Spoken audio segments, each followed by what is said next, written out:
আসসালামু আলাইকুম।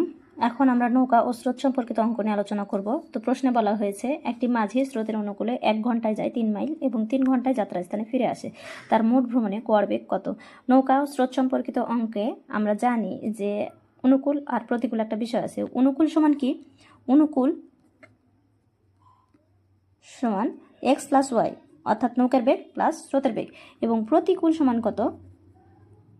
প্রতিকূল সমান এক্স মাইনাস ওয়াই, অর্থাৎ নৌকার বেগ মাইনাস স্রোতের বেগ। তাহলে অনুকূলে গেছে 1 ঘন্টায় 3 মাইল এবং যাত্রাস্থানে ফিরে প্রতিকূলে সেটা হচ্ছে 3 মাইল। আমাদের গড় বেগ যদি নির্ণয় করতে যাই, প্রশ্নে বলা হয়েছে তার মোট ভ্রমণে গড় বেগ কত, অর্থাৎ আমাদের গড় বেগ নির্ণয় করতে হবে। গড় বেগ নির্ণয় করতে গেলে অবশ্যই আমাদের এই বিষয়টা মনে রাখতে হবে। গড় বেগ ইজিক্যাল টু মোট দূরত্ব ভাগ হচ্ছে মোট সময়। তাহলে মোট দূরত্ব কত? আমাদের মোট দূরত্ব 3 মাইল গেছে 1 ঘন্টায় এবং 3 মাইল ফেরত আসছে যাত্রাস্থানে 3 ঘন্টায়। মোট দূরত্ব 6 ঘন্টা এবং 1 ঘন্টায় গেছে 3 মাইল এবং যাত্রাস্থানে ফিরে আসছে 3 ঘন্টায়, অর্থাৎ 6 এর 4 ঘন্টা ভাঙায়। তাহলে কি পাবো? 2 দুগুণ 4, 3 দুগুণ 6, অর্থাৎ 3 এর 2।